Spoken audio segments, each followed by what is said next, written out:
Rodobe ny Banangana, izay no azo amin'tinana ny fotoana teto amin'ny kianjana Ambozitovo androany, satria androany tokoa no nitsofandrano sy nitondrana ambavaka ireo kandida solomavambahoaka 700 atolotry ny antoko Tim Makavansanky.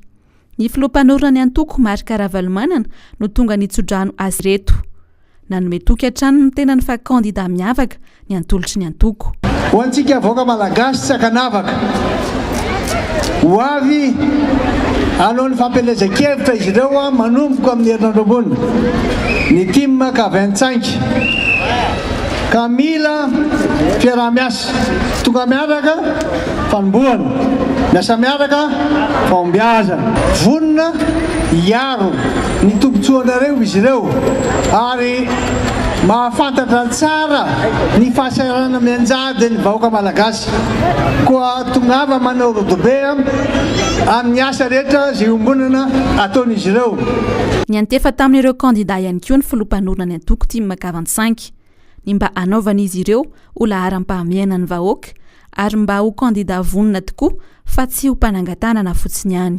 Kandida avy amin'ny tokotiky Madagasikara izy ireo ary mitondra ny faneva mahazo mira, ny hira fanevantsika ary izy ireo ihany indray koa no tena isolo vavanareo isaka distrika misy azy aby.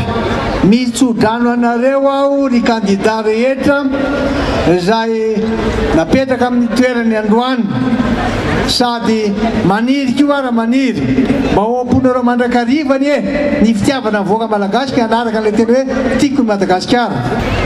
Tsy andrara kilomendo izy ireo ka dia aoka mba tena anaja sy fanaja amin'ny teny izay nomeny ary masina ny tanindrazana, tandremy tsara masina ny tanindrazana, koa tandremy tsara ny afetsifetsena sy ny laingalainga fa aloha tena mba hijoro marina fahamarinana ary ombantsika mandrakariva ny Andriamanitra. Nanome toky ihany koa ireo kandida fa vonona ary tsy andraraka ilombiandoha ny fitokisana napetraka tamin'izy ireo. Voarainay sahady dada ny tary nataonao teo, misaotra betsaka gnay fa tsy handraraka ilombiandoha an'izao ana sy ataonao zao. Oholio sotra betsaka mbola tsara tsika jiavo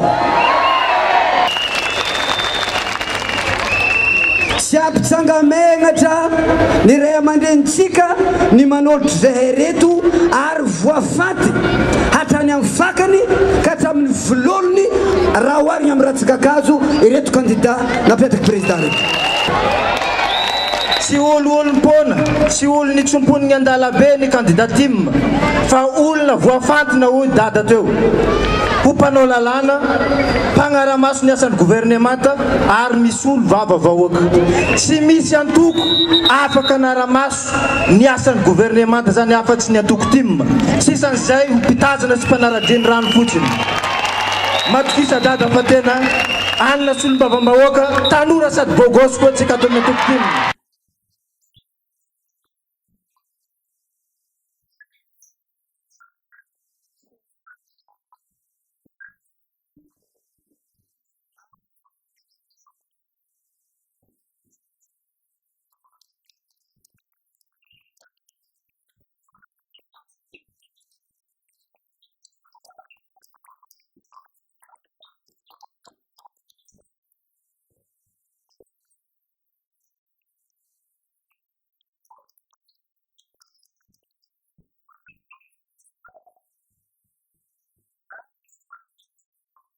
Tsara hatrany ny mampatsiahy fa ny alatsinainy fahaeniny volana Mey izao no isokatra ny fotoana ny fampelezan-kevitra izay tsy hifarana raha tsy ny 25 ny volana Mey amin'ny 12 alina.